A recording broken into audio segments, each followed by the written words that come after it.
So I'm going to click the button so you can see this too. The matchup we have is between Etruia and Thoom. Two characters, two players I believe we haven't seen so far today. And once those things are on the screen, why don't you tell us about the opening hands? All right, so Etruia playing Blue Sparrow, and it looks like a deck we've seen earlier before. Moonsagi Coin, a Prism, Well of the Ancients, Agulus, Gargulus, a Cocktail Explorer, and Runeforge Rummager. Over for Thoom playing Harazi the Incinerator. We've seen Haraza quite a bit today. We see a Dark Cardinals on, a Well, Ruby Shard, MC Guidance, a Exalted player. Recently, okay, Luminosity. All right, I actually don't remember the name of the Ruby troop off the top of my head. Which one? Sorry, the Templar of Loomis. Templar of Loomis. Yeah, thank you. Okay, sorry. Which is definitely an interesting card to be played here. It's probably a one of two. So if we assume that this is a similar version of the deck that we saw Jeff playing just a minute ago, this is probably an Ardent-based deck running Ardent Crusaders as probably a one of just to make Ardent Crusader work. Yeah. So let's see. I like both of these hands. I'm a big fan of the Reanimation deck. I really, really, really like it. It has some very potentially explosive plays. It's very fun. It's, you know, the kind of gameplay that you can only find in a deck like itself. But we are looking at Haraza's run you over kind of gameplay, which is where I think that the Blue Sparrow deck can suffer. That's actually a really good case just as a meta discussion. The Haraza decks, the aggressive decks, are really good to be bringing today because last week's Bash, of course, plays very well with the Blood Wild mid-range style decks. And not everybody was, like, a whole lot of people were thinking, oh, well, aggro's gone. Don't have to worry about aggro. We have to worry about Blood Wild now. And if you're trying to focus yourself on worrying about control decks and Blood Wild decks, then a good aggro deck could just steal games from you. So we see Rummager for Etruia putting that Agulus into the crypt. MC Thoom playing that MC out. So Flight Swift Strike. I'm going to be able to hit it, swing in here. Cottontail Explorer for Etruia. Going to go ahead and find a resource off the top.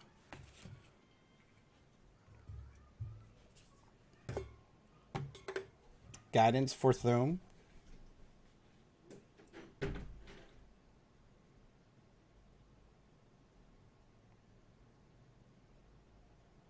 Just a lot of powerful cards in Thoom's hand. Like, very hard to be upset about that. He's not exactly taking a whole lot of damage right now.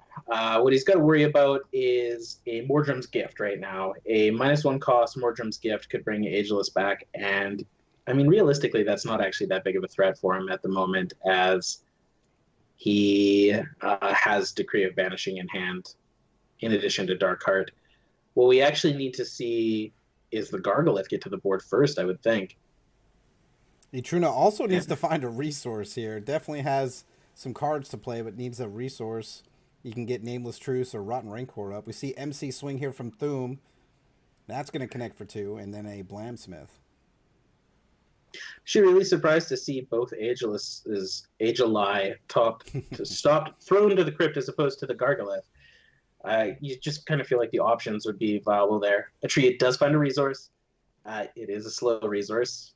We have seen those punish people a lot today. We have, indeed. We definitely have. I mean, I still think it's absolutely correct to be running them in a deck like this. You are just going to see situations where those come up like that. Down comes the Animus. Once again, the Galvanization Major Ruby allows for Haraza's charge power to be activated much earlier in the game than you would normally expect, thus allowing a swing here by, well, with +1 attack from a couple of troops. Not necessarily letting the Animus swing in, because why would you give it up here? So Cottontail Explorer off the top for Etruia. Has a couple options here with either Nameless Truce or Rotten Rancor. Yeah, things are a little bit brittle here. I think it's a little bit brittle, a little bit brutal here. I think the Rotten Rancor has to be played, bringing an Ageless back out, and we already know for a fact that the Decree of Banishing is in hand for Thoom, who, if he didn't have a Decree of Banishing, would be pretty hard up here. Like that was an out that he needed real bad. But now it comes down to whether or not Etruia can get the Ageless back out again. So Like I think we yeah. need to. Go Good. ahead. Go ahead. Oh, you good. Yeah, so tough spot here as we see a swing with Thoom. We'll have to see the single block here, that Swift Strike doing work. Both troops stay alive for Thoom. Etruia with nothing left on board. And we'll find a second Gargolith. Mm, yeah, we really needed to see a top deck Mordrum's Gift or Rotten Rancor there. We didn't see them. And I think this is probably lethal. I think Thoom is sputtering on fumes here. It looks like he's got a block. Or, not, sorry, not Thoom sputtering on fumes. I think Etruia is.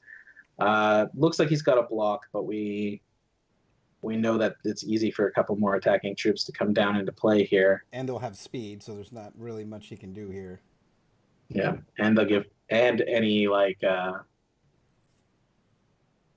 socketed troop will give +1/+1 to the rest of the socketed troops. Yeah, so. And here comes the full swing. More than enough here for lethal damage. And Thoom will take game number 1. Yep, the Haraza deck. Really, I want to say that it was a dominating performance. Like, it quickly ran him over. Like, Etruia didn't have a chance there. Like, because that's kind of what you feel when you watch that game. But -1 Decree of Banishing, and that was a game. Without the Decree of Banishing, there was a lot of play left for that Ageless, which makes both the troops you control and your champion invincible. Which, I mean, being invincible is pretty good, I've heard. Yeah, for sure. All right, we got game 2 popping up on the screen here in just a second. Okay. Ooh, brutal. Again, we're featuring round 6 of 7. Currently, round 7 is underway. And we're going to bring you game 2 between Thoom and Etruia. Etruia's opening hand, we see Monsagi Lilypad, Prism, double Runebind, Rotten Rancor, and that double Gargolith. For Thoom, we see double Diamond Shard, Ruby Ice, Decree of Banishing, MC, Sentry of Nulzahn, and a Well. I am really surprised to see Blue Sparrow keep this hand. You really have to weigh all of the information available to you on your keep, and you know your opponent's playing Haraza. You just saw them deal like +20 lethal damage on turn 6 or 7, and you know it could have just as easily been turn 4, and you're keeping a hand that has almost no play. You need to draw into a lot here to make this hand work. You can't use your charge power anytime soon. You can't even toss the coins out. The rune binds aren't that great. I think it's a rough keep. I agree. Prism for that Sapphire to give Runebind abilities, available abilities next turn. Sentry of Nulzahn for Thoom. Socketed cards are going to get cost -1 in his hand. We go back to Etruia. Finds a Cottontail Explorer. It's about the best top deck he could hope for. Either wants to find a Sapphire resource of some sort or put a bunch of good things into the crypt. Runebind. Oops, I'm watching from the wrong screen. Runebind going to be played on the Righteous Outlaw there, stopping it from entering play this turn. A little bit of a sizably sad play because the Righteous Outlaw is one of the kind of cards that can, it has speed. So once a resource is found, it'll come back in immediately. That Cottontail Explorer finding an ice for Etruia, so allowing to Fate Weave. Probably going to try to look for another resource. Back over to Thoom. He'll play a Diamond Shard, now at 3. And here comes that Animus of Nulzahn. Yeah, and it's not enough to generate the banner quite yet, but we're already really close. The banner, I don't see Blue Sparrow's way to stop the banner. Rotten Rancor is a turn away. We are going to get to see the Gargolith hit the Crypt here off of the Blue Sparrow charge power, and we know the Rotten Rancor is in hand here. So this is actually about where it needs to be. This is almost exactly what Etruia needed to be in this game. Good thing about that, too, with Gargolith on the field, protects from single target removal like Decree of Banishing. We're going to see that Moonrise Elder come down again with that Animus, all socketed troops. When a socketed troop comes into play, your troops get +1/+1. Moonrise Elder has double damage in it. And a speed, too, because of the banner, so... Yeah, that speed can actually be nullified with a Runebind on the banner, if that's what Etruia wants to do here. Can at least slow it down a little bit. Would still be taking 6, or potentially taking 6 damage this turn. Truna trying to decide what to do before combat phase. Oh, actually, maybe they're not. Maybe I didn't unpause. Okay. By which I mean, wow, he's taking a long time to think. So Runebind is going to come down, hit the Elder, leaving the banner up. So here comes the swing. Block going to chump and take 1, so Truna down to 20. So let's talk about that for just a second. I think that's actually... like it serves the same purpose of stopping it from swinging in, but it essentially has a worse outcome because when that Moonrise Elder comes back into play now, had the Animus still been in play, like it's going to generate the Valors again. That's basically what I'm getting at, right? Like, there's still some enter play value, so maybe removing the banner was correct. That being said, without finding a resource this turn, it turns out to be correct because it keeps it off the board entirely. Animus of Nolzon comes down. It's 5/4 with this Valor, which is really scary. Even the Gargolith doesn't look too big compared to a bunch of 5/4s and 5/6s. Definitely an interesting situation here for Etruia. Thoom up 1-0. We'll see that Sapphire Ice to Fate Weave. So here's the scary part, right? Like you put a non-resource on top of your deck, and it looks like he used the Munsagi coins to try to grab it, but he's actually going to bury it because of that, and he ends up with a resource. Like, the Munsagi coins actually works exactly the opposite of the way you want it to in that situation, which sucks. You bury before you draw as opposed to draw before you bury. Here comes a swing for 5. Runebind. Going to go ahead and hit that MC, so it'll join the rest of the mysterious runes on Thoom's side. Looking for an Eternal Seeker to turn all of those into nothing.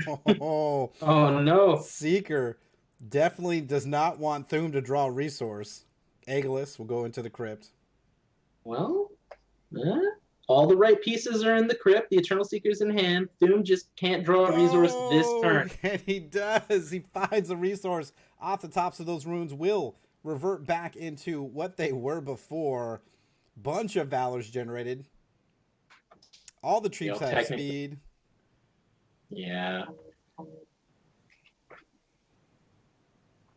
Rough beats all out of nowhere. It's not even rough beats. Like a resource was pretty destined to show up here. Now, I don't think this is lethal yet. Maybe it is. 12, 13, 14, 15. Yeah, it's lethal. Yeah, it's definitely, Thoom's going to take this down. Well, he could have blocked the Templar of Lumos, I suppose, and survived. So maybe a missed block, but he was still relying on a top deck. So Thoom taking that down 2-0 against Etruia. So interesting match there.